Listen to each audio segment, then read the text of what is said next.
Thank you for coming, and we will be exploring these topics through Zeyad's new book, City on Fire. There are 4 reasons why you must read it and buy it today. He writes beautifully and has an unusual turn of phrase, like Lalu's rickshaw was as crowded as a hospital after a riot. He says his name, Zeyad, means a little extra, and this book is a little extra. He's extremely honest, even sharing the story of his passing crush on Osama bin Laden. I have never read an Indian coming-of-age memoir quite like Zeyad's. His experiences of growing up in this country are very different from most of the people in this room, myself included. When someone says your father had an accident, he writes, you think riot. He grew up, the third reason is because he grew up in Aligarh in UP, a state that has been ground zero of divisiveness and crimes against marginalized communities for a while now. Aligarh was the only place outside Gujarat, Zayed writes, where riots took place in 2002. It's where SIMI, or the Students' Islamic Movement of India, was founded. It's where the AMU, where Zeyad studied, is fighting currently to retain its minority institute status. Zeyad says that to him, for him and for everyone in Aligarh, communal tension is a spectrum and not a binary. It's a part of existence, always on simmer. Since I was a kid, he writes, I have seen my city on fire. Zeyad's sprawling ancestral home had 400 windows, has 400 windows and doors. And it's in an area which some people refer to as mini Pakistan. It was a Muslim ghetto surrounded on 3 sides by Hindu neighborhoods. And it was a place where Hindus and Muslims disliked and distrusted each other with what Zeyad says was a passion that reminded one of blazing forest fires. You are the descendants of Shah Jamal. Why don't you offer namaz in Pakistan, people used to say. He says it was like being on the cusp of 2 warring civilizations. A little extra. Number 4, he's had a very dramatic life. In fact, he says that in City on Fire, he's only written about half his dramatic life. I can't wait to read the second book. As a child, when he watched Discovery Channel, Zeyad found it explained everything except why it was so easy to hate Muslims. Riots were an inseparable part of our life, he writes. Growing up, riots meant holidays, and that made baby Zeyad a little happy. I'll start by asking him to give a quick chronology of the hate he witnessed as a child. So, first of all, I'll begin, first I will talk about the 2 panelists that I'm sitting here. Thank you, Priya. The last time we met, you won the defamation, and I had told you, you give us so many of us hope. And I will say that again. And thank you for being here, Anaka, and thank you for always speaking the truth and for always speaking about the person who have very few people talking about them. And sometimes, I don't know, people like you, people like Priya, people like Ram Goha, might feel, is it important? It is. It matters to a lot of people who get hope, and in today's time, hope is something which is in short supply. So thank you for that. And I'll just go back to the question. So I will say my life has been a mix of hate and love, and that is how life generally is, and complex emotions, and but yeah, it has probably more hate, religious hate than probably other parts of the country. So I was born in 1989. The first riots that I saw, is it perfect? So 1992, there was a button in my home, a very small button that I'm one of those curious people who will do something just because I can do it. Okay, so I could see that button and I pressed the button. And when I pressed it, nothing happened. But in 5 minutes, there were shouts around me. Okay, the Hindus are coming. The Muslim mob had assembled outside my home, under my balcony. So that button that I pressed, and later blamed that my sister had pressed it, okay. And so it was actually an alarm to warn the Muslims of my area that an attack by a Hindu mob is coming. So, and I did remember the facade. And my mom had to give up a chili pickle bottle to the people, Muslim assembled, so that they were calmed down, like there was no temper and nothing. So my mom told me this story when I was like 5 or 6, and I didn't register all of those things.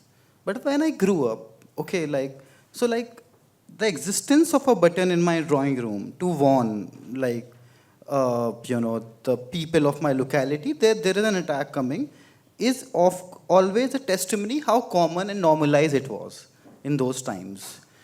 Sometimes we as the people of this country, we tend to underestimate, the kind of violence that people, who live in ghettos, who live in slums, who, they face. It is extremely, extremely normalized. And people don't even think it is something problematic at many points. And even people around me, that me and Priya, we were talking about. So even my family after some point, even the families of the right victims, I might tell you, stop talking about them after a decade after they pass away. It becomes an unsaid truth in their family, Like nobody talks about the dead person who went away in a religious rite. So this spiral of silence, I might say, this silence is something which is most problematic, because if there is silence about something, it means there is trauma, underlying trauma, some this. So I do think some of those things, so that is the story of the button. I went a little extra. No. So Zeyad, tell me, I mean, you say there's silence around this violence. And your book is dedicated to all those who have ever lost a loved one to religious violence. And from reading it, one realizes how endemic this violence has been in our society for how many decades. It's not a new story, but has the nature of violence changed? In what way has it changed? I think what I say, and I think Akar will know better about this. But like one thing that I've seen, that it has become very, very individualized. The violence which was happening on like mob violence, like people fighting, communities fighting each other, is taken a very, very sinister turn. It has become individualized. It is replaced by hate crimes. It is replaced by legal persecution of Muslims in different places, and some like even demolition, nothing like that. Like even in the worst of the times, like it would have been so bad even during the times of a riot, for a Hindu map to destroy somebody's, take down somebody's home. And now, like if the powers that they are doing it, that is happening. So one thing, the idea was that it was seen as something that fight between two communities. It was not celebrated. Right now it has become kind of individualized, slow. It is more like a very, very slow knife now. And at the same time, there is more acceptability and celebration around it. It was seen as bad. Okay, like if you say something bad to a Muslim, it was considered bad when I was growing up. A parent will, scold their child, don't say that to him. That at very few places that happens now. You can think it, but you can't say it. You can't say it. So that is how, and like the reduction of Muslims to bare lives. That is the term Harsh Mandar uses. Somebody who had raids, CBI raids yesterday, and he, I was listening to him, and he was talking about how at some point Muslims are being and will be reduced to bare lives. People who are just existing on the fringes of the state, and without having any rights and without having say in the political matters. That is how it has changed, and I think Akar will talk about it. Part of it has to do with the capture of the state, that when there are 7,500 or thereabouts young men who have chosen to become pracharaks, as Mr. Modi did, and that means a life of abstinence, it means giving up your middle class dreams and the car and the flat and so on, but set up shop in some mohalla, some neighborhood somewhere. Many of the pracharaks that Mr. Modi writes about, he's written a series of biographies that I translated from Gujarati, are about Marathi men who left Maharashtra in the 50s and 60s and settled in the cities of Gujarat, where they set up shakhas and remained there for decades, learning the local language. Madhukar Rao Bhagwat, Mohan Rao Bhagwat's father, was one of those people who spoke a lovely Gujarati. He gave up the sort of Marathi that he knew. And these are the people who do, when they gather at dawn, who do the Swayam Sevaks twirl their lathis and practice their martial skills against? It's not the Chinese, it's not somebody, it's fellow Indians. That's what they're trained to do.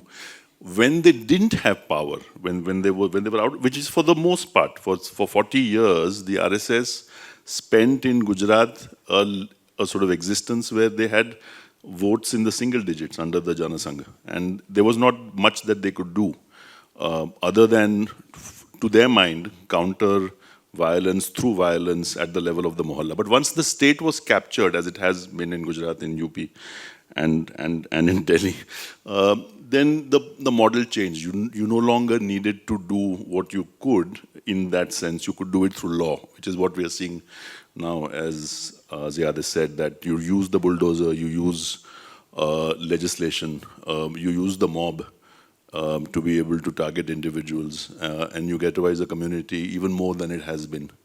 I'll speak a bit about the book, if you don't mind. So this is a book in 3 parts. There's a bit about childhood, there's a bit about boyhood. The thinnest part is about manhood. But it's also the part that most of us will be able to identify with because it speaks to the events of the last few years.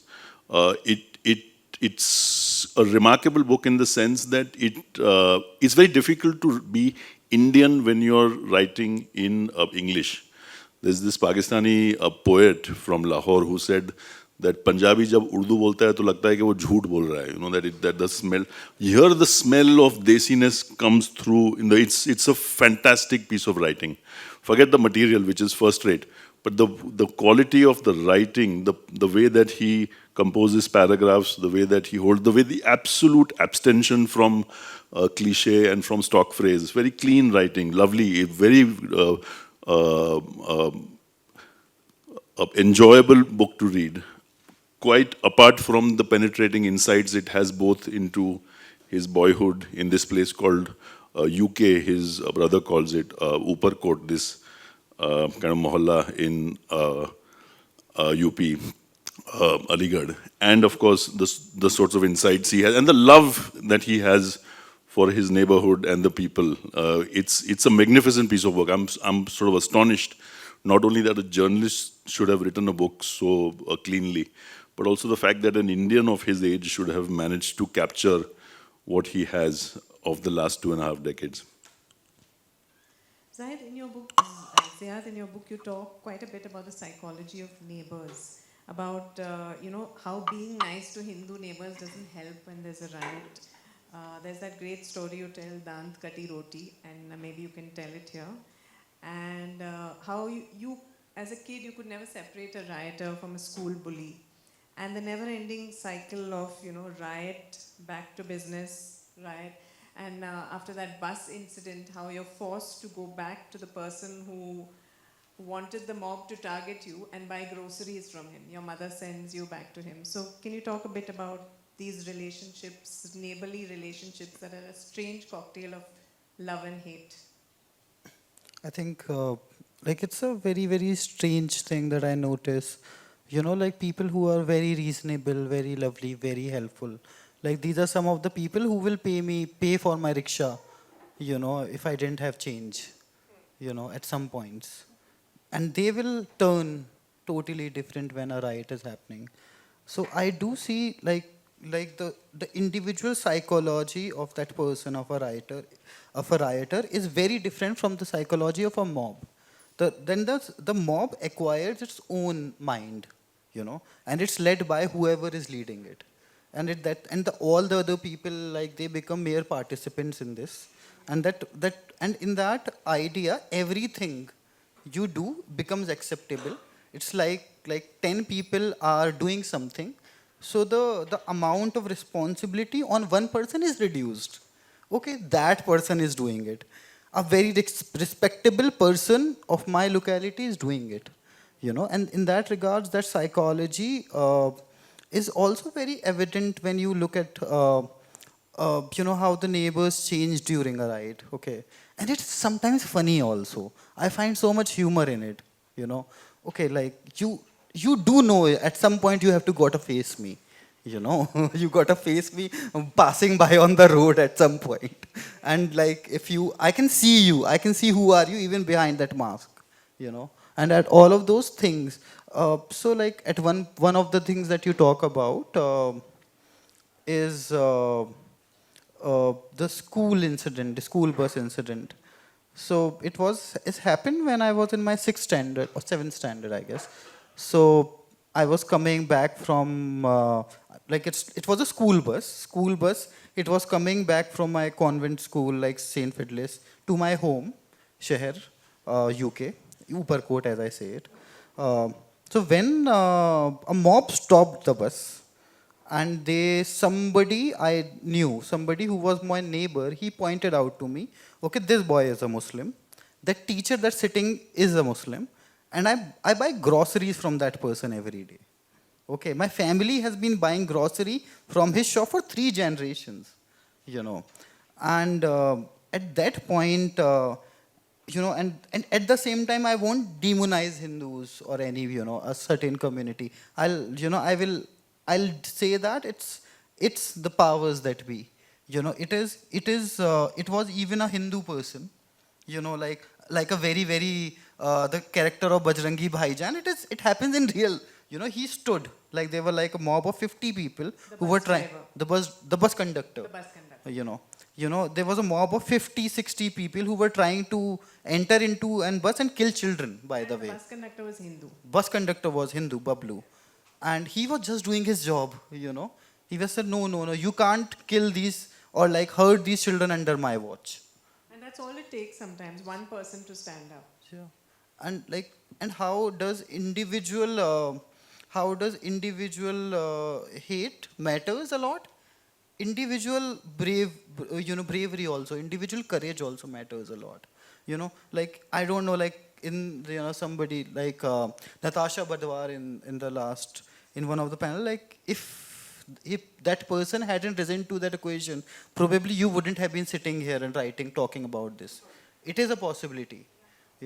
So like things take such a dramatic turn when individual rises to their potential. So that person saved not just my life, but the life of around 16 children who were in that bus. And I was very astonished. He did not get any bravery award. He did not even get a mention at my school news tomorrow. Okay, nobody talked about it. And if somebody would have done the killing, it would have been all over the news. But so like at some point, these little ordinary people who are fighting and going against the odds, I think that is something beautiful. But at the same time, the psychology of a mob is, I would say, it's sometimes also driven by economic reasons. Like somebody will tell, okay, we need that house. There will be one person who will be part of the mob who will say, okay, it means benefit for all of us. So apart from the politics, there is always an incentive given to these people, and that changes. So I do believe like people have to sometimes care about not just about their interests, sometimes about what is good. Talking about economics, I mean, you say in the books that Hindus and Muslims often tolerate each other because it's good for business. And, that financial dependency on each other is a safety valve. I'll ask this question to Akar and you. This recent economic jihad and boycotting of Muslims economically, is this a way to break this relationship of dependency? So the thing to understand, to my mind, if we look at the works of, say, Upadhyay, which the BJP says is its philosophy, or the works of Golwalkar, it is that this is not a means to an end. Whether they are in power or whether they are out of power, this is what they want. And because this is what they want, this is the outcome they seek to achieve, they are quite focused on how it is that it can be achieved in society. And therefore, they are thinking about and executing means and ways in which to do this, whether through physical violence or through economic violence. There was a tweet today from the professor at Brown, Varshni, saying that he had differences with Harsh Mandar on the fact that he felt that, and he's written a book on this, that economic interdependence in Gujarat meant that there was some balm that could be applied to the communal differences that were being raised in society. The problem is that if there is deliberate injection of this into society, if neighborhoods are told explicitly that we should boycott these people because they are not Indian, we should boycott these people because they are foreign, that they are invaders, there will be something that will be produced from it, as was it the case in Gujarat in 2002, that many of the shops that were burnt and looted in the Adivasi areas were owned by Boras, not a community that Gujaratis themselves in the urban parts of that state would see as being Muslim, who themselves might not see themselves as being the same as the other, as their Sunni or 12 Shia fellow Muslims. But it's this injection top down constantly that is violence in its own stead and needs to be worried about, needs to be studied, needs to be pushed back against, and is not sufficiently being, I think. That we see, in this country, we've always seen communal riots as being episodic. That something happens, that 84 happens, then 92 happens, then 2002 happens, and so on.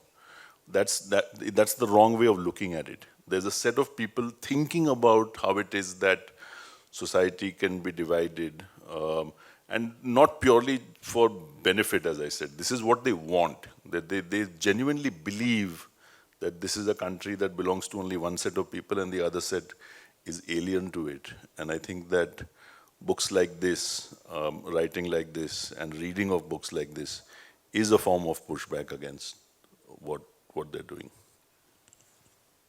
So I'll add something to what Akara said. Like something like this is also happening at a very, very ground level. That is something. But like even from the matters of the state, like the slaughterhouses were, turned. They were shut, and after that, there was a recent, like in UP, there was a ban on the halal products, and then there was a crackdown on chicken curry workers, and like it's very. I was telling you, it's a very, very slow knife.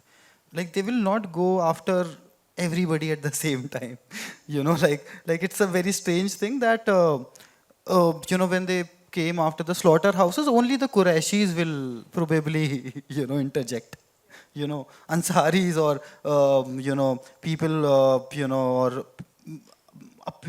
Muslims who are upper class, they won't say anything, because it doesn't harm them. And at some point, right now, my friend was telling me, even in a place like Agra, after the saffron flags were everywhere, and when there are very few shops, so now it's affecting them also, that persecution. So it's like, it's not just about when it happens to you, it is also about when it happens to someone else. It's just a sign that it might also happen to you. And about the economic dependency, one more thing, like, of course, there is business, there are jobs, like government jobs and everything. Like even like Urdu teachers are being let go in Uttar Pradesh, like simple things like that. And it's like such a rich heritage of a country. But I do also think, like even in things like let's say very elite spaces like academia, like media, all of those things are happening. Like like I do see when I talk to Muslim journalists, there are very few spaces that they can hope to work for. Can you Even speak, sorry, can you speak to the audience about your own experience in the newsroom as a Muslim, which you have written about, but I think people will benefit from knowing about?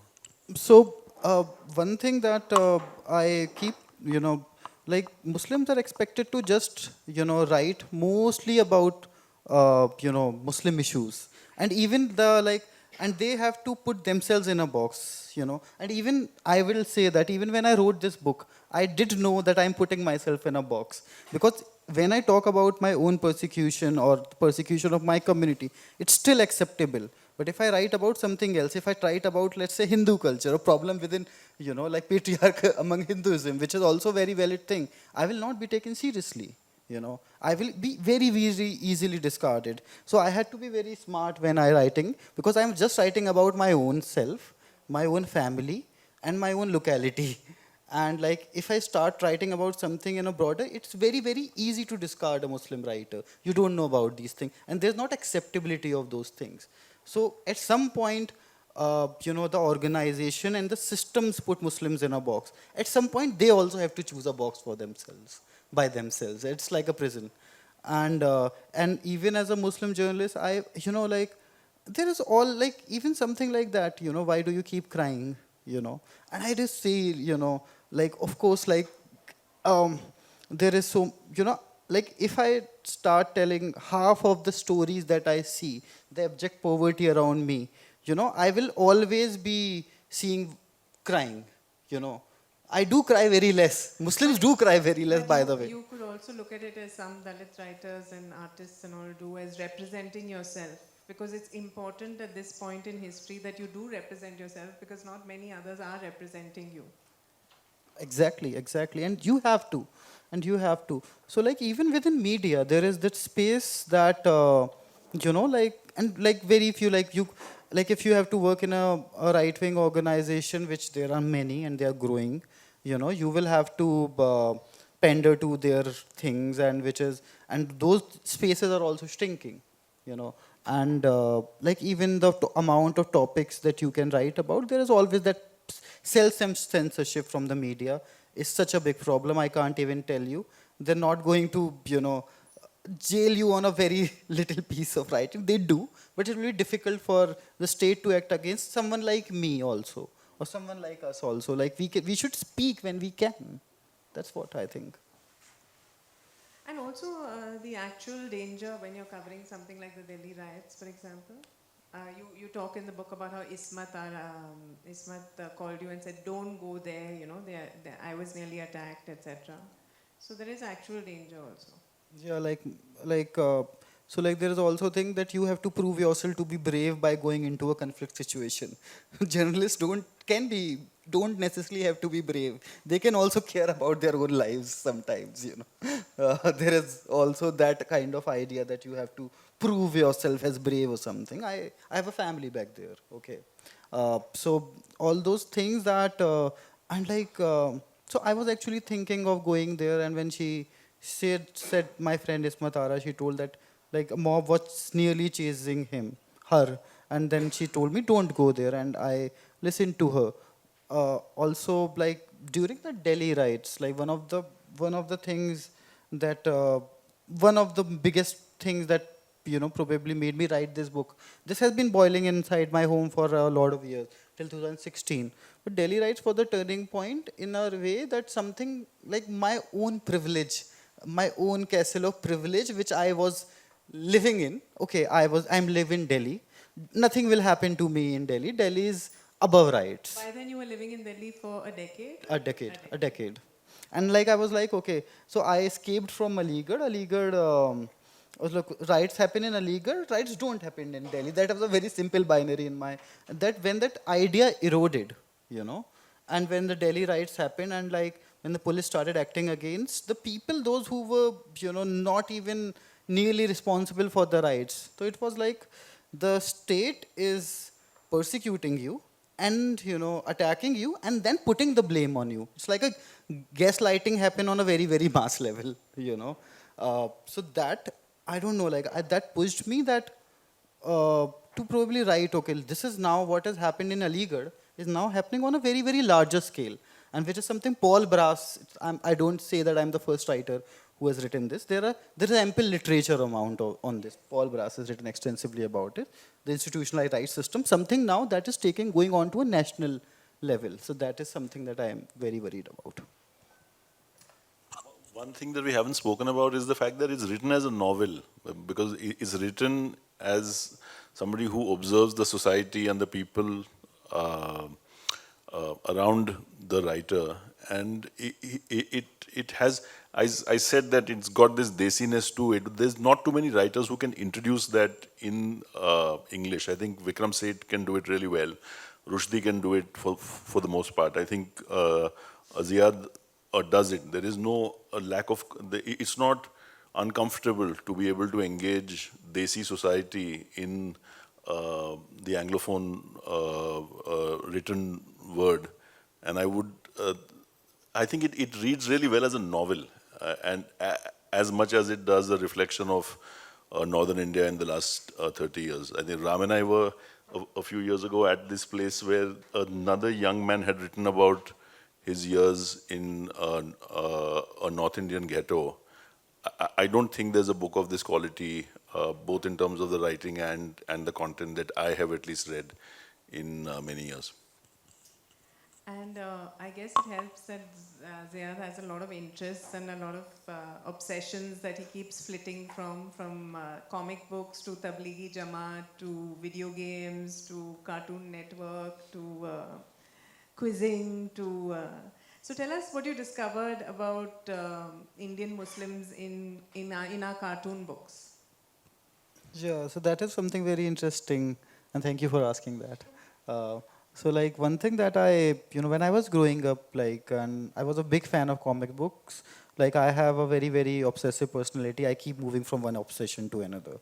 So like I was obsessed with comic books. And like it was very difficult for me to, let's say, Muslims were never the main character. They were always the sidekicks or the villains. And I was very offended, like even as a child, what is this? Like there has to be a Muslim character. Okay, and I kept searching for Muslim characters in comic books and I could not find many. There will always be sidekicks. And that is something that I also see in films also, like later in Bollywood films. Either Muslims will be too good. Like I don't know, like when you portray us as too good, the good Samaritans, that is also problematic. We are, people like you. We are terrible people also, at the same time. Like let's stop pretending that Muslims are good people, They are as terrible as you, and that does not take away that even then I have deserved my rights as a citizen. I don't have to be a nice person to deserve my right as a citizen. And, portray them as they are, with all their complexities and complications and problems and insecurities. So that is something I also found in Bollywood later. And, in every place, there is always this Bollywood stereotype. There will be a loyal Muslim sidekick. And he's very loyal always. They'll never stab you in the back. And I do always see all of these pop culture, representations affect our lives at so many levels. There is that idea. Like even among gangs, I see, like Aligarh has a lot of gangs, okay, with all. So like, and in that there is too much solidarity and all of these stereotypes which trickle down through pop culture are also evident in these things. So like what we see in Bollywood is the most important thing. What we read in books and comic books sometimes become the most important truth. In that case, we will be nostalgic now for that old Muslim portrait in Bollywood, considering what is happening nowadays in Bollywood. What's your take on what's happening now and how Muslims are portrayed these days in films? Now, though, it's like they are totally only the villains, okay? Or very, very problematic, and like I don't know, like if a man, he will be abusive to his wife, like it's totally always, Also, even from progressive filmmakers, I see when they portray Muslims, there will be a certain amount of like when we talk about gender, it's like it's just shown that like the problem of patriarchy is only a visible, only among Muslims. It's not among West, not among Christians, among Sikhs or Hindus, and it's like the sole prerogative of Muslims. That is something which I see even in the selection of things. Of course, like a women Muslim will have a very different perspective, and I have talked with them, and they are also angry about it as much as I am. So, so that is even among look. So, like I do think what happens at the top, what happens among the progressive people, always trickle down to the people at some point. So, how we portray a community in a film, or how we portray them in a book or in a piece, that matters so much, and we should be more careful about it. And have you been able to answer that question of why people hate Muslims, which you've thought about for many years, and you've seen it in your neighbors in Delhi, and your like the questions people have asked you through your life, and the descriptions people use for Muslims, like what are the answers I'll there? think about it. Can Akar, why do you think there are reasons? Can you please? I'll think about it. Like that's a very tough question. I don't know if it's any different from the way that we see other classes in our society. When I was growing up, the word that was used for the caste that cleans drains used to be a common word that my family would use to chastise children. You can't use that anymore because thankfully we have the SC/ST PO Act, which many more people are actually aware of. But we would use those words as words of abuse, because the idea was that there is something lacking in the person who comes from those communities.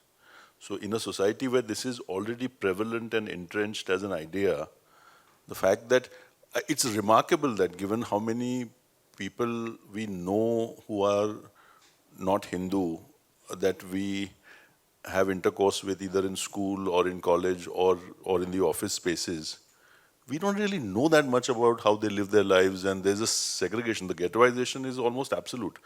One of the reasons why the Muslims were able to push back effectively against CAA, we are told it's coming this month. I don't know if that'll be the case or not. It's not been the law for 4 years now.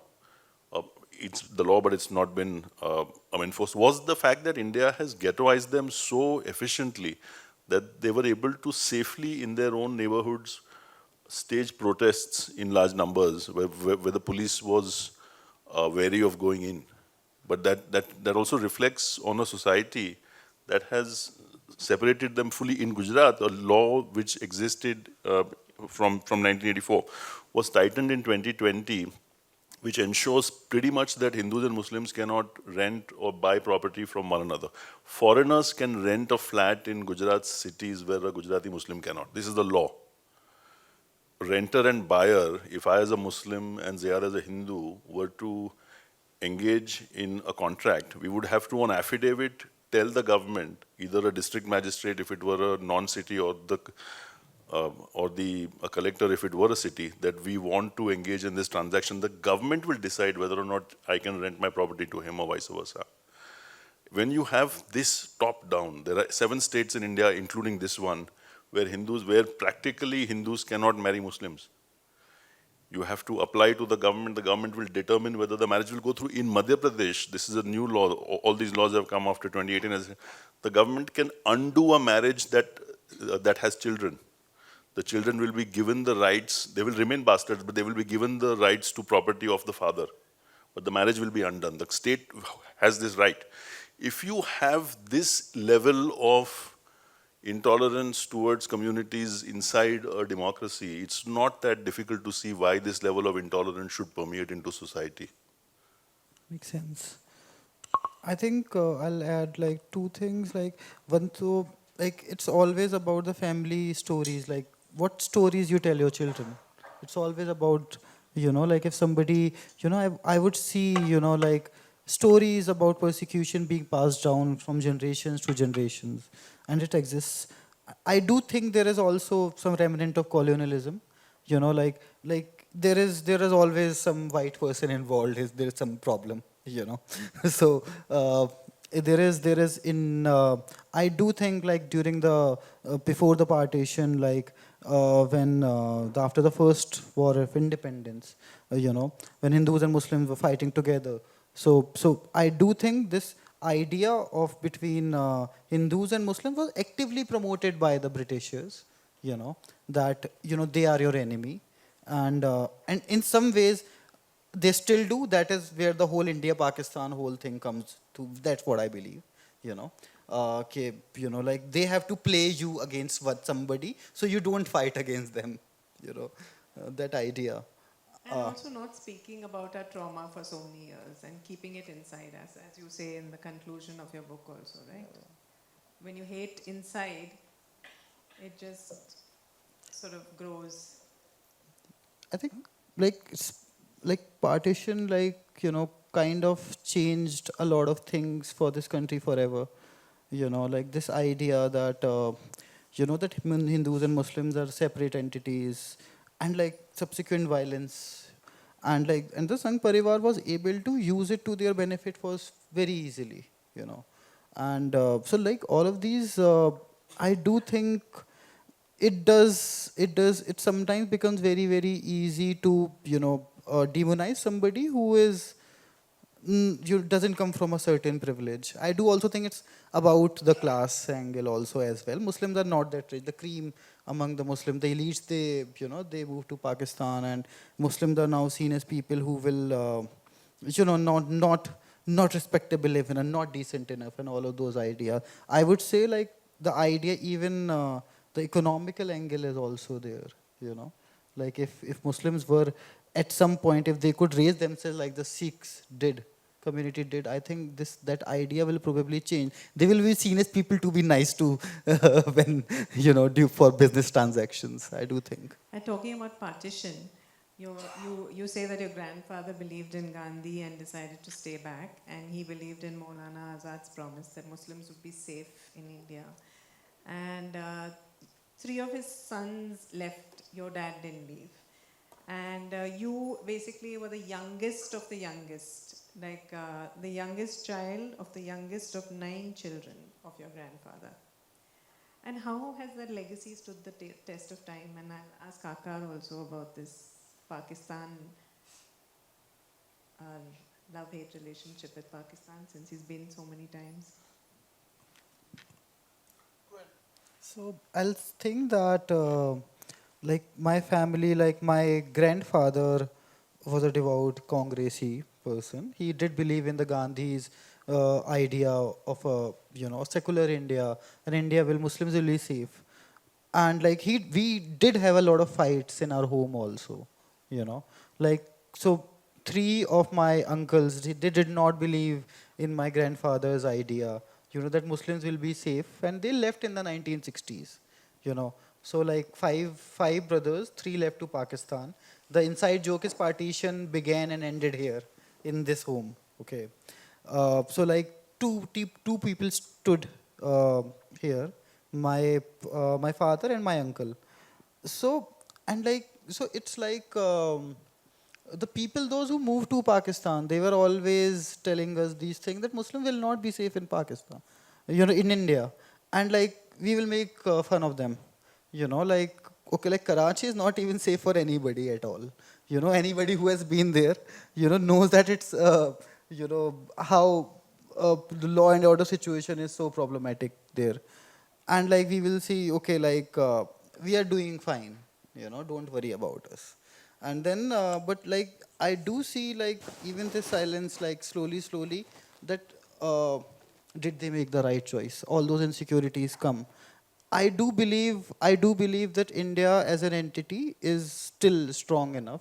I do believe. Like sometimes when talking about these things, it sounds like very, but I do still think that I do believe in the idea of India that, that was established. It's right now, uh, it is under a threat, and all of us have to unite as much as the right wing is united. You know, there is that idea that, with all due credits to the progressives, Like the right wing does take care of its people. The left wing like is very fast to disown its people. So like they, like that idea that you can collaborate and without only thinking about your ego and collaborate in a very, very effective way. That and the somebody beautifully does is Harsh Mandar Saab. Like we should all learn from him. He's sitting here in a corner. Uh, so like all of us need to collaborate to fight these things. Like and so, like and everybody has a very, very different politics. We have to somehow find a common minimum program to fight these things, and it's going to be long fight. Like the people, the powers that those who use hate, they have been doing it for years and decades. For us, the fight has just started. It will keep going on for years and decades. Now, I do see there are people, those who will fight it. I don't know anybody in Karachi who's not been mugged. And one of the drivers, I asked, "Kitni dafa liya phone?" He says, 17 times. I was hosted by this army officer, the young man, 34, 35, who was a major, who said he also had to give up his phone. Somebody came into his car, put a gun to his ribs. So I said, "Kya kiya?" He said, "De diya maine phone." The Weimar Republic, the number of Jews in Germany in 1930s Germany was less than 1% of the population. Uyghurs in China, less than 1% of the population. 12 million, 1.2 crore people who are Muslim. We have 200 million Muslims. We have more Muslims than Germany, the populations of Germany, France, Britain, and Spain put together. We cannot persecute and destroy this large a part of our society without destroying ourselves, which is what we are doing right now. The nation eating itself and rejoicing in the fact that it's doing this. No part of the world rises on its own. The inter-regional trade in East Asia is north of 60%. In Europe, north of 60%. Even Northern America. In India, it's 5%, World Bank figures.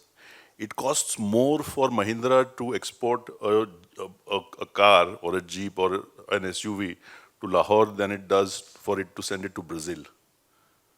We are punishing ourselves because we believe it's the right thing to do. That we don't want to trade with the enemy because for some reason we see benefit in it. This is the level of stupidity that this country has. That we are willing to harm ourselves because we think that if we lessen the levels of enmity and hatred, that might benefit the other person also, and that's not a good thing. Pakistan went through this.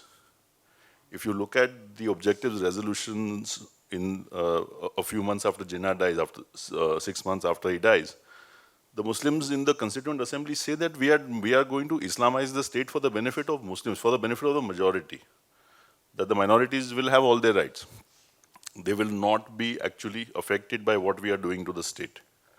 What we are trying to do, this is only a few years after the bombs are dropped in Japan. And Liaquat tells the assembly that that science has raced ahead of man's goodness, that the state needs to align the two and make sure that people progress in a way that is scientific, yes, but also in a way that man doesn't do the kinds of things that he's done in Japan. So this is the premise when they sort of introduce faith into the constitution. Through the 50s, nothing happens. Under Ayub, for the first time, non-Muslims are barred from holding the office of president. Under Bhutto in the 70s, the prime minister's office is taken away. All this time, the myth continues that we are doing this for the benefit of the nation, and it's aimed essentially at Muslims. But the targeting, the way in which the laws are written are aimed at the non-Muslims. That when you have compulsory fasting, this comes under Zia in the 80s, during Ramzan, the people targeted are the non-Muslims. You can't visually tell the South Asian Hindu and Muslim apart. For the most part, somebody coming in from Spain will not be able to say that Zeyad is Muslim and I'm Hindu. And therefore, people who are not fasting are actually attacked. Shopkeepers, cinema hall owners complain to the state that let's not have these laws. But once you get into this route of piety, there is a millennialism. I was in Surat on the 22nd of January. There is an ecstasy about what is happening in this country. There's joy that we are going through a phase which is, I think, the early the very early Christians would have felt this, that he's going to come next Monday, next Thursday, and think the world will change and things like that. And we are going through that. Bangladesh went ahead of India in per capita GDP in 2019. It's remained ahead. We should be happy for our sisters in Bangladesh. We should ask ourselves why we fell behind. They were 30% behind us in 2014. $1,500 nominal per capita GDP, India. $1,100 per capita GDP, Bangladesh, 2014. Today, they've remained in front, 5 years. We went ahead of the UK as an overall, the aggregate GDP last year, celebrations. We are falling behind on our peers. Our peers are Sub-Saharan Africa, Pakistan, Bangladesh. They are not Japan, they're not South Korea, they're not Europe. The focus has remained very intently on how it is that we can persecute this very large part of the population, and nothing but damage will come out of it. I wanted to add something like that's a very, very, very valid point. Like India cannot, destroy 200 million Muslims and 15% of the problem without destroying itself. And I do not speak as a Muslim. I do speak as an Indian, and that is, sometimes you have to, strongly attach yourself to your identity, which is under threat. But it is also disturbing for me as a citizen of this country, how we are just putting our children at risk. What kind of a if when we see celebrations of violence of lynching and demolitions, and we'll even forget religious violence, two towers came down in Noida, and there were people there just clicking selfies with it. It's a strange kind of a, I don't know, society which is celebrating destruction. This is so bad for the idea of India, and adding to that, my father, he died believing in the idea of India, and I do believe in the idea of India, which is under threat. But yeah, right now it's a very, we are in a crisis. Zeyad, even in the ghetto, you were among the more privileged Muslims, and being privileged, you say, means you only acknowledge the presence of others in death. Otherwise, it's just a crowd of nameless, faceless people. And you also say that privilege offers you power, but hardens your heart. You think something is not much a problem because it doesn't affect you. You said that earlier also. And as you were you yourself reflect on, as you were going through your childhood obsessions of comic books, video games, the lives of Muslim men were being lost. And for your book, you do go back to those neighborhoods and recreate some of the stories of those people who lost their lives in those years. You talk a lot about the lock workers of Aligarh and the Karkhana boys, who were usually the ones who died in riots, and whom your mother said you would become if you didn't study hard. Tell us a bit more about that. Yeah, even your Noor Jahan Appa, who served your family for many years, her son was also a lock worker. So one thing that I, because I live in a comparatively better home in a ghetto, and I did enjoy certain privileges, I had to acknowledge that. And I do think a lot of elite Muslims should acknowledge that some things don't happen to them because they look a certain way, they wear certain clothes, and if it doesn't happen to you, it doesn't mean that it doesn't happen to somebody who is more, comparatively lesser privileged than you, somebody who comes from a, somebody who's a lock worker. And one thing that I do find, call it romanticization of this, but they seeing these lock workers around me carrying on with everything around themselves, riots, and something happened, and then again somebody died and they came back to their jobs.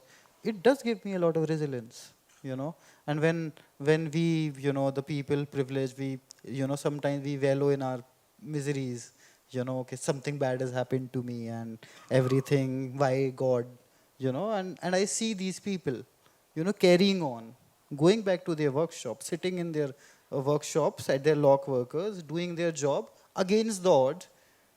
The biggest thing that they will ever be able to do is buy a scooter for their family. you know. And that is something, and I see even when, even when I fall, that is their dream, and that is, and do think class is as much important. This idea, it's very, very, people don't acknowledge these things. It's very, very few people who even want to acknowledge these things. It just, this conversation about class is just restricted about certain leftist circles, but it's bigger than this. It's been confounded to this idea. So like these lock workers, and then it is what I've seen now, now, like people, those who are elite Muslims, they think that if, something bad happens in India, we will go to there. And like Hindus think, okay, like they will not come to us. Like, you just have to look at history. When violence, when the fire starts, it takes over everything. It is not as if you will not be seeing people. You will, even if you are not affected, you will be traumatized, and you will not even know how much traumatized you are inside until there is a whole lot of therapy.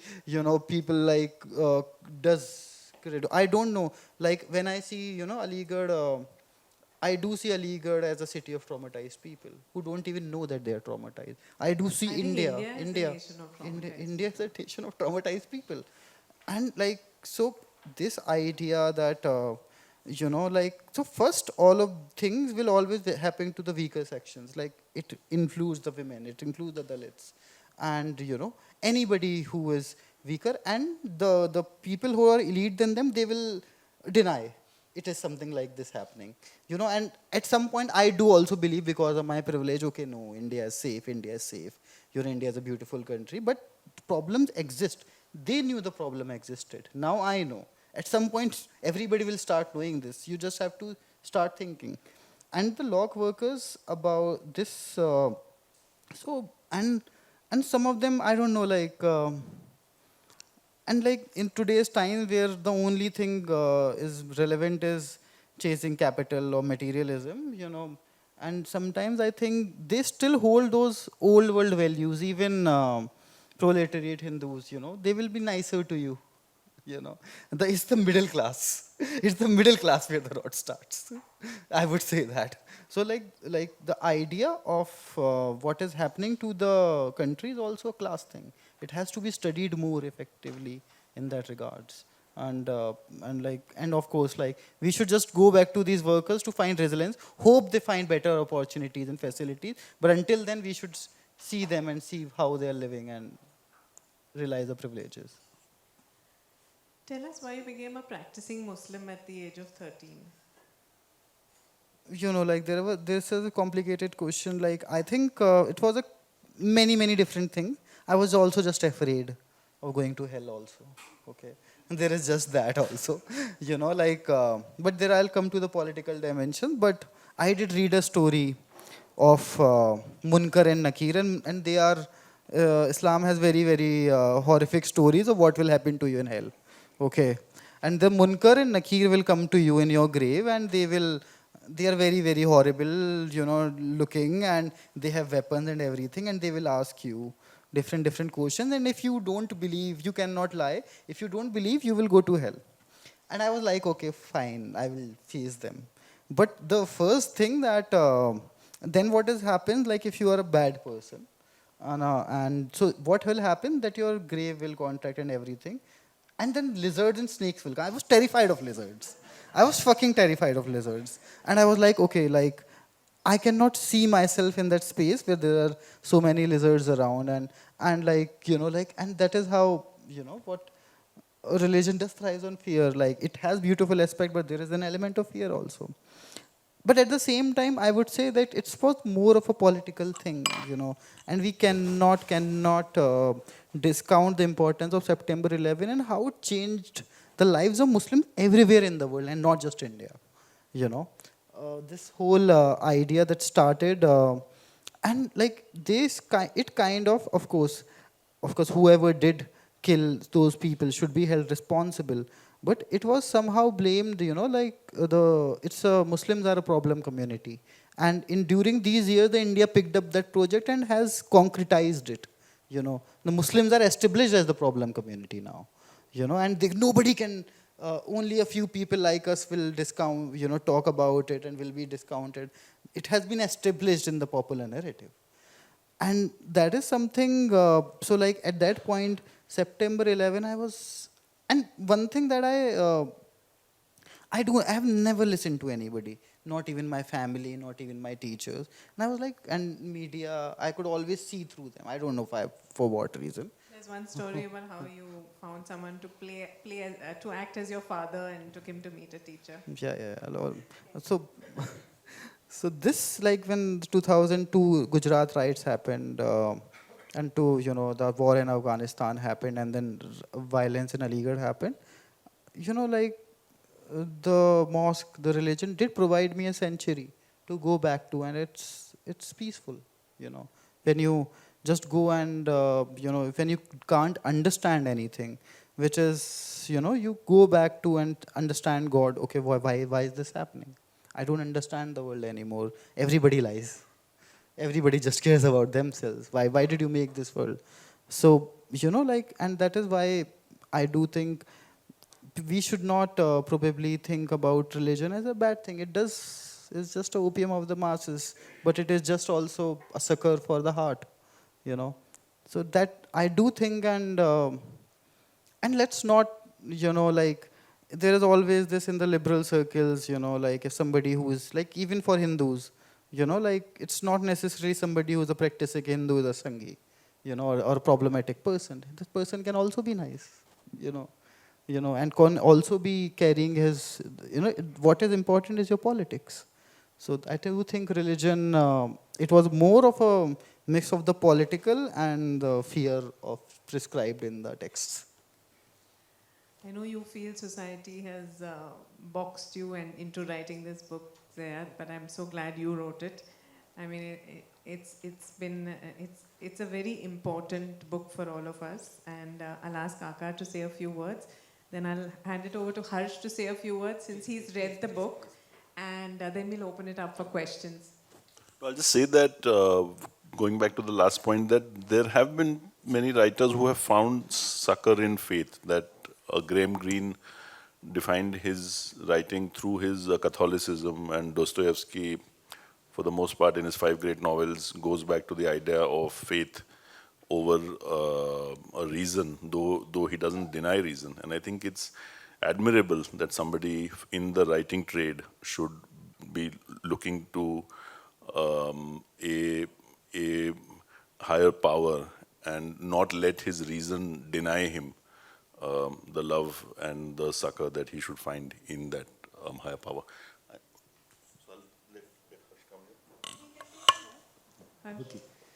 Yeah, so thank you so much. I just sort of gate crashed in when I heard that Zeyad and the two of you are going to be here. Just want to say that I was there for the release of the book in Delhi, and it's an extraordinarily important book because I think empathy starts with imagination. And I think we've created a world where we are so separated from people we think are different from us. So what they experience, how life treats them. And he does it with charm, with humor, with self-deprecating humor, with stories. It's a very charming book, but it tells you to be a young person growing up in a Muslim ghetto between riots. So from the very funny, I was just telling Priya this morning, I mean, so he's a child and his house is being attacked, and the thought that comes to him is that maybe I'm so cute, they might not touch me, So starting from there to, what it means, how he dealt with seeing hate without ever getting embittered, seeing our country fall apart without losing hope. So it's a very extraordinary book. Zeyad is a special kind of person, I think, and A little extra, as his name means. extra as well. And so that's just it. It's an important book for us because I think what 200 million Muslims are going through today is something that the rest of us so little understand. And it's so important, after the 2024 elections, if we're going the direction where we seem to be going, we are proceeding to something that is close to genocide. And I say this with great thoughtfulness, I won't add. Within that, what are our Muslim brothers, sisters, sons and daughters experiencing is something that we need to understand more and more. And this book is a very beautiful window to that experience. Thank you. Thanks, Ash. We'll open it out to questions now.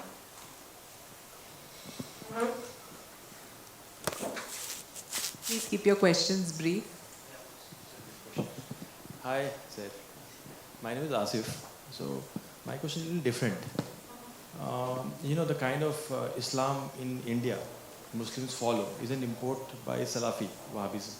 Correct. So I'm actually seeing entire thing from a different vantage point. How much we will blame ourselves as a Muslim going to this extreme form of Islam and not doing something good for ourselves, like the education, and we let go everything ourselves. This thing started a decade or two ago, but we had chance, but we let it go because of our stupidity.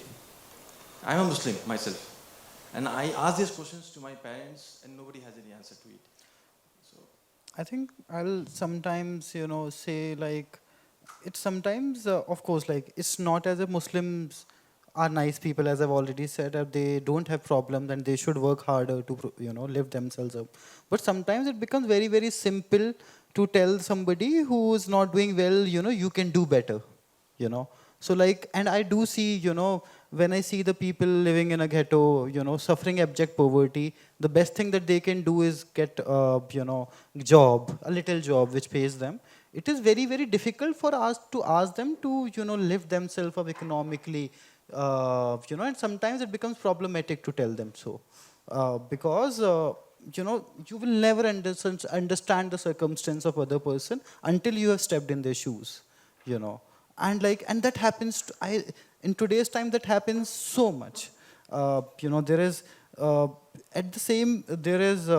when you go to, you have to understand there is systematic problems also. And also, I am not somebody who's saying that, like, there is a whole report which, thank God, exists, such a committee report, which talks about all of these things in very, very, very detail. 2006. Almost And 20 years. there are systematic discrepancies, like and I don't know why is there not a conversation on this. There is so much conversation on this in US about the blacks, but in India there is no. It's always okay, you are responsible for your own abject problems of poverty or anything. It doesn't happen like this. This is victim blaming. That's what I think. And this is something that is also happens in India a lot, and with every oppressed group, whoever it is. You are like, it's like telling a girl that, okay, like if you're wearing a short clothes, you are responsible if somebody harasses you, and that happens so much. That happens so much that you will not even, and even when we think we are living a very, very, now the feminist society, if you go to families and functions and everything, all of those things happen a lot,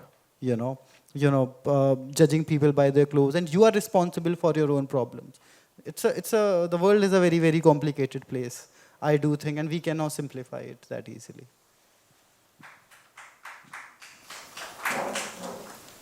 Good evening. My name is Madhav. Firstly, congrats on the book. And the things you've told today, it makes me really ashamed what has happened to our country. Now, I think, like all in the room, I've come to this talk because this communalism bothers me. And this has actually led me to talk to a lot of people over time, about this issue. And what I've noted is that whether Indian Muslims or Hindus, they're all communal. I'm very ashamed to say this. Equally communal, Hindus are more in numbers, so maybe that's what's happening. Don't leave out the Christians, please. All of them. That's it. And the Sikhs also. We are all in this together. Exactly. So when I talk to these people, especially Hindus, right, I see the extremism in them comes from the perceived or maybe actual extremism in Muslims. I was in my PG in Bangalore seeing this Ram temple thing, right? And they were very happy. I asked them why. Because we finally took the revenge. Now this makes me think, is there any discourse among Muslims that let's defang the right wing? Like now we are saying Mathura case or the Varanasi case. Why not just like come with the olive branch, let's make it this like a site of communal harmony, etc. And also, is there any discourse regarding in the Muslims to reduce extremism, which can somehow reduce this other extremism which comes towards them now, with all due respect? I do understand your question. I do understand your sentiment, what you see. So, and something like, I think probably I heard somebody say in the, like the conference that Harsh Bandar sir organized, you cannot accuse, Muslims are as communal. Like let me say that on record. I do think like because there are minority, they are more acclimatized to a Hindu around them, or living among Hindus than Muslims. Hindus generally, there are many Hindus who have gone decades or years of their life without even having any meaningful connection with a Muslim. But at the same time, I do think you cannot equate majority communalism with minority communalism. It's a very, very different thing. If I would have been Pakistan, I will be speaking for the right of the Hindus there. And of course they are oppressed. And Muslims there are oppressing them. But when we are in India, like, like this, if there is a very, very difference, like when a minority is communal, it becomes like they are communal. Like, there is not that. They can be problematic, but when the majority becomes communal, it has a very, very sinister tinge to it. There is this, the whole power dynamic thing is very, very implicit in all these conversations, and and when Hindus have prided themselves on being so peaceful for so many years, and that is what separates them. Let's say which they think that Muslims are communal or religious. If that is, then they have to preserve that also. Like, I'm talking from the, what being a good Hindu is, and like whatever the right-wing organizations tell, like that is not being a good Hindu, as far as I know, and the people who do know the text, like that is something, so like the problems are on both sides, but when the powerful becomes communal, the majority, that it becomes very, very difficult for the minority to survive. I think Akash can answer. No, the natural state of society is not to be on the boil. I'm 54 years old. For most of my life, at least half my life, the Ram Mandir was not an issue. The Janasangh is formed within months of the idols being smuggled into the Babri Masjid, 1950, 1951. Till 1986, there is no reference to the Ram temple in any BJP manifesto. Mr. Vajpayee loses 1984, steps down, and Mr. Advani, who's been given the Bharat Ratna, rightly so, I think. He is the architect, he's the man. 3,400 Indians died so that they could come to power. 500 in Surat. When you calibrate tensions in society to be able to produce violence, violence will actually ensue. To assume that it is left to society to calm itself. That is its natural state. We are not at warfare with one another. Neighborhoods are peaceful. When we leave this gathering and we go out, there is no tension we can sense in the air. There's poverty, which we will see. There's no tension. It is introduced deliberately, cynically, unfortunately, also successfully. So, Salam Zeyad, thank you so much for saying a lot of things that I, as a Muslim, don't want to say out loud or am not able to communicate as well. So, first of all, thank you for doing that for all of us. On the behalf of 200 million other Muslims in the country, I say this to you. Second of all, my question to you is, I've always had to focus on the coping mechanisms that I see around me, not in the past as much as what's the future. So what I see right now is that there's a withdrawal of the people in my community. That's what I see around me. It's to say, let's suffer in silence, let's put our head down and continue working. And that as well is a privilege for a lot of people. So do you have a different opinion to it? Do you see something else happening within the Muslims? Because I think the facts are very well established of what's happening. But how are we dealing with it is what I think is more important. I think I agree with you on this. Like, I do see a lot of escapism among Muslims right now. And among young people, that will probably turn into drug abuse as well, you know. And among among older people, like, that will some turn into social media addiction as well.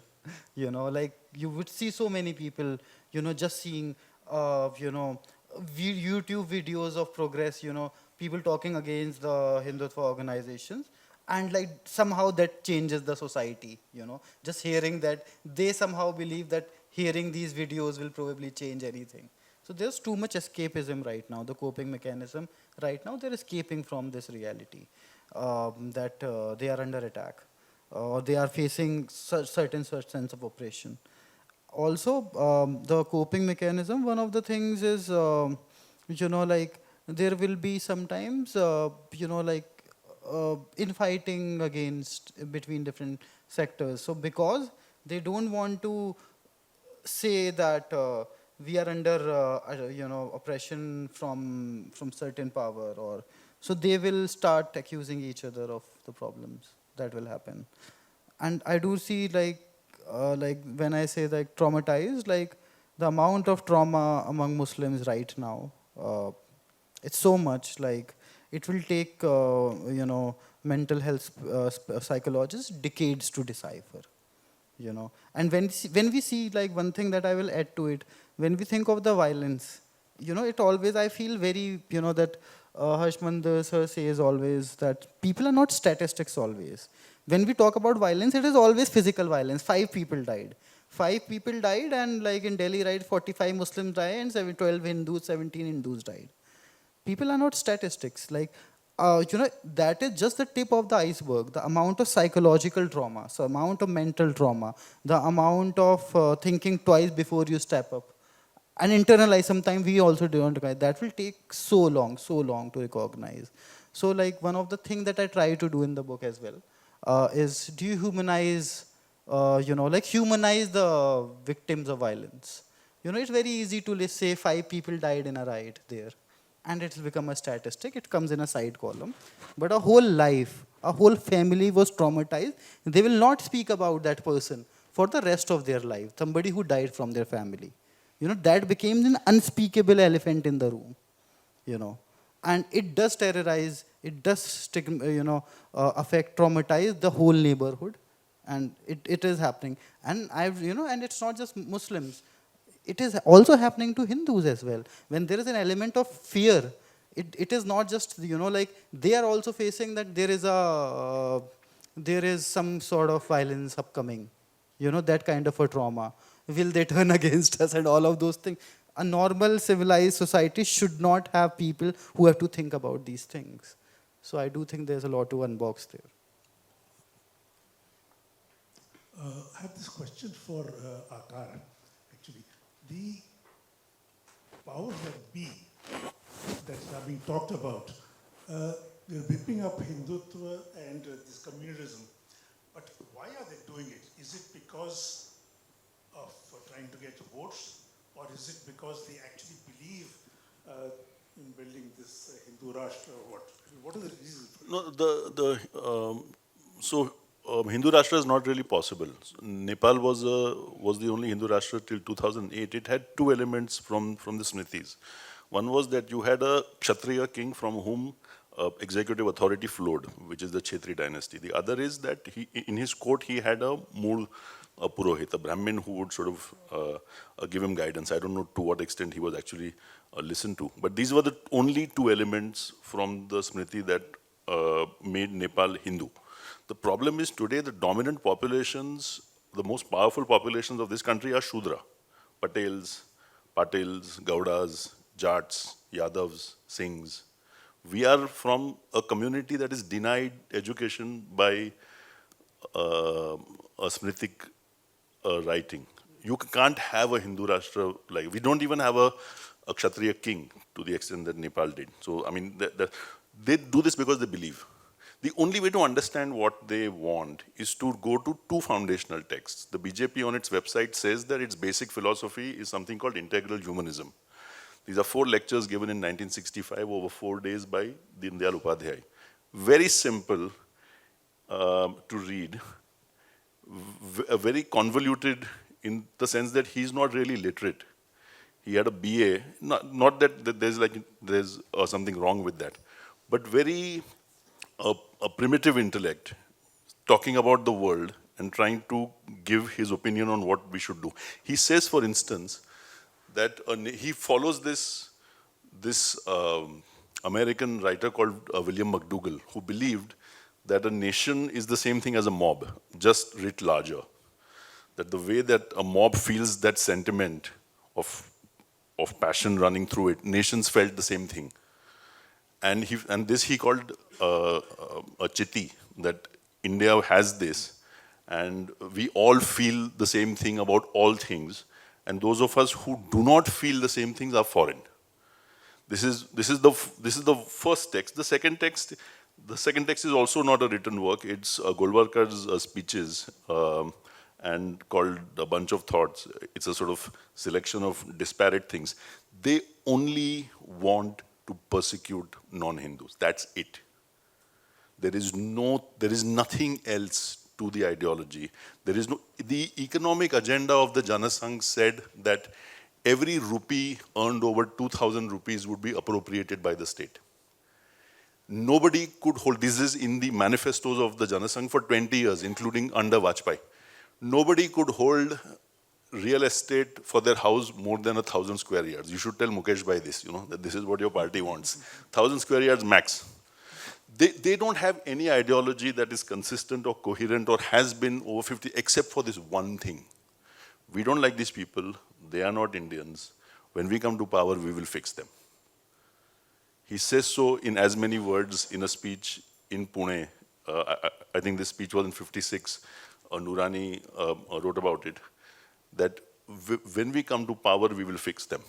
That is the end and the beginning of what they want. There is no other higher idea. There's no Hindu Rashtra. There's nothing else. Hi. Is it working? Is it working? Hi. The day the Supreme Court verdict came about for the Ram Temple, I was actually sitting at an event next to Mark Tully. And I asked him in just one sentence, what do you think about it? And he responded saying, well, it had to end someday. That's his only response. Right? And also, today we've been quite demonizing the state here. But when the state actually rolls out some welfare measures or anything of that matter, I do think that Muslims are also equally benefited from those things, right? So my take here is that even if today, if you read the news, the Hajj committee has recommended many Muslims to go for Hajj and all that. So the state is also taking steps to ensure that the communal harmony is in place and all that. Today, when I go back from this event, should I actually think that the state has been evil to one particular community and they have an evil intention, or should I think that the state actually means well? Another instance of a Muslim politician, and I think it was in Hyderabad, I may be wrong, but he mentioned that if you remove the police from the country for 20 minutes, we'll show the Hindus what we can do, right? And should I actually trust a Muslim politician if he comes to power and he says such things? Should I trust him that he means well if you reverse the situation here? We'll What are your let thoughts on Akar this? So it's quite interesting. This is the first time in India's history that you don't have a Muslim represented in the cabinet. There is no Muslim in the union cabinet. First time in India. The ruling party has 303 Lok Sabha MPs, none is a Muslim. The BJP has over 1,000 MLAs across India, one is a Muslim, a man who became a Tripura MLA in September last year. The Congress, when it was accused rightly by Jinnah of being a Hindu party, had 3% Muslim membership. BJP membership of Muslims in the union cabinet is 0.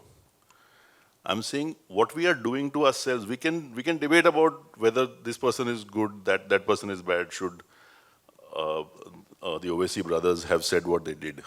What we are actually doing on the ground is what we should be concerned about.